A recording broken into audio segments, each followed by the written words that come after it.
Shalom Bapak Ibu Saudara-saudari yang dikasihi Tuhan. Selamat pagi. Apa kabar? Senang sekali kita boleh bertemu dan dengar-dengaran firman Tuhan pada pagi hari ini. Baik, sebelumnya kita satukan hati kita. Kita akan bersatu di dalam doa. Mari kita bersatu di dalam doa. Bapa yang bertata dalam kerajaan surga, sungguh besar kasih karunia-Mu ya Bapa, yang selalu menyertai kami. Kami di mana kami sering meninggalkan Kau, kami sering mengecewakan hati-Mu Tuhan. Kami sering berkata-kata tidak benar dengan mulut kami dan pikiran kami. Tetapi Tuhan tetap setia dalam kehidupan kami. Tuhan tetap menjagai kami, Tuhan tetap menyayangi kami, dan bahkan Tuhan tetap merangkul kami. Untuk itu kami belajar kembali Tuhan firman-Mu, dengan dengaran akan firman-Mu Tuhan. Agar apa yang kami lakukan, kerjakan, apa yang kami perkatakan semuanya itu boleh berkenan di hati Tuhan. Kami siap untuk mendengar firman-Mu ya Bapa.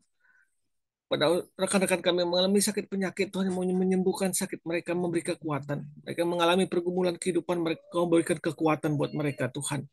Terpujilah nama-Mu Bapa, di dalam nama Tuhan Yesus Kristus kami berdoa. Amin. Si Samir yang bertanggung jawab.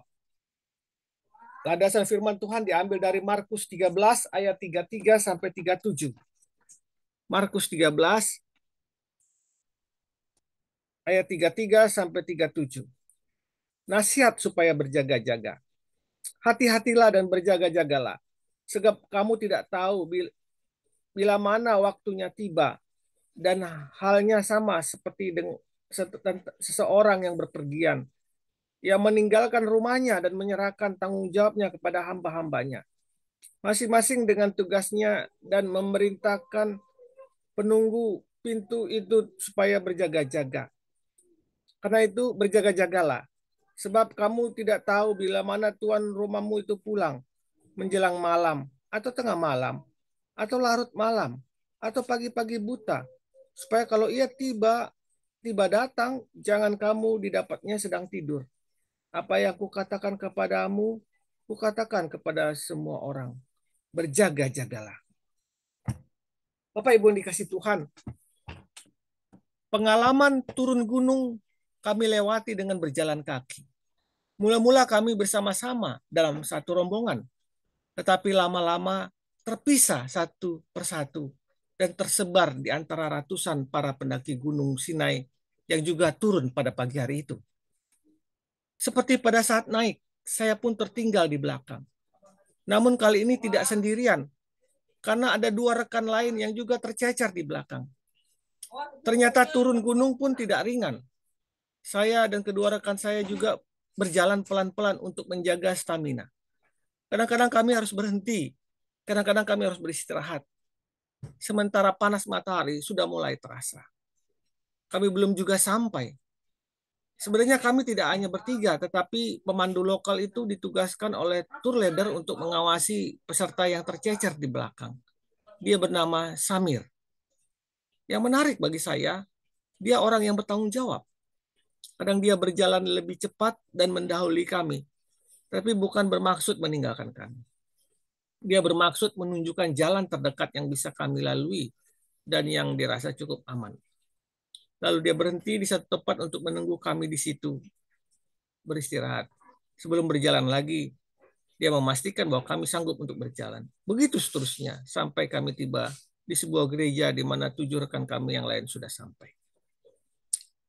Samir telah menunjukkan dirinya sebagai orang yang bertanggung jawab atas tugasnya. Di Alkitab kita bisa melihat hal tanggung jawab seperti itu ada pada diri Musa.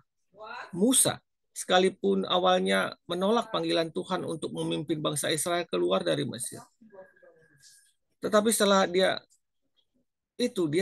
bersedia. Musa menunjukkan tanggung jawabnya atas tugas yang dia terima dari Tuhan. Ada satu peristiwa di mana Musa berkata, "Tapi sekarang kiranya engkau mengampuni dosa mereka. Dan jika tidak, hapuskanlah kiranya namaku dari dalam kitab yang telah kau tulis."